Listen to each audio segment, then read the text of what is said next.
Смолянските села през лятото масово се провеждат родовите събори. Наред с дългите хора и срещите между близки, съборите не минават без родопското чеверме.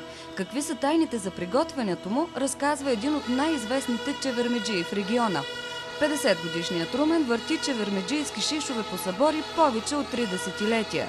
Бивш казах съм чевермет на Боро, там ми беше учител бай Панайот. И оттам поехме вече, оттам вече традицията продължава нататък, че докато стигнем на този събор на Гела, аз съм тук може би от 15-20 години откак. И въртим постоянно, всяка година въртим чевермета. Бай Панайот е най-прочутия чевермеджи. Да, той е най-прочутия чевермеджи, почина човека. И така. И продължаваме. Какъв е майстор Лъка?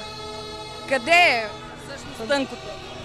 Майстор Лъка е най-много въртенето, защото всичко се върти на ръка. Някои направиха машина, обаче машината не може да замени човешкия труд.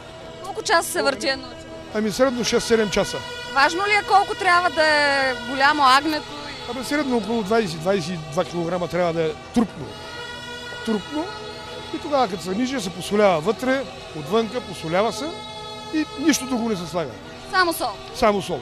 Виждали сме някои го мажат с масло. Мажим го, ние също го мажим с слой. Но те вече са запечени тия. Сега после като свалят и надолу, тогава ще ги мажим с лой, агнешка лой от тях си. Ще ги мажим и после като запекат, като почне да закът и спираме. Те вече самички се смазват.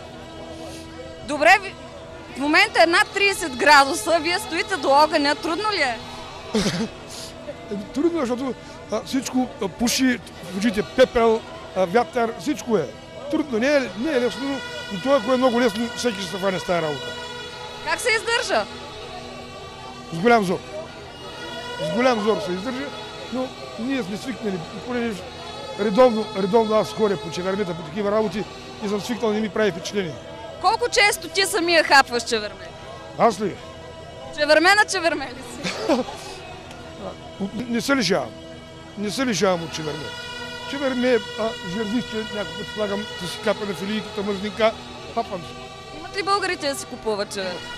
Имат. За сега тук, като гледам, имат да си купуват. Но относително да кажеш кой има, кой няма. Не можеш да го прецениш. В сравнение с предходни години?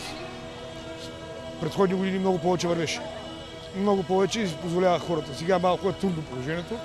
Тодор предал занаята на двамата си синове. 28 години съм в момента, значи от 10 годинки горе-долу съм почнал да въртя чеверме. Трудно ли е? Трудно е, да. Особено като го свалиш, пари цялото, изгаряш ръцете, но клиентите трябва да останат доволни, да им е вкусно и докато още горещо да го едат. Горещо или студено е за предпочитане да се хапва чеверме? Аз го предпочитам горещо. Има хора, които го предпочитат много студено, с мед. Всеки индивидуален избор се предпочита.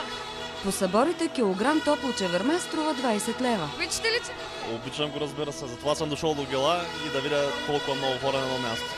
Свирането с гари нещо невероятно е, незабравимо. За пръв път съм тук, не съм много хубаво. Пожелавам на всеки, който не е дошъл да дойде да види. В над 30 градуса е в момента с горещо чеверме. Как върви? Въобще не го усещам, да ви кажа честно. С биричка, сега на масата долу и това е. Благодаря ви. Не е ли скъпо? Скъпо, но няма как. Нормално.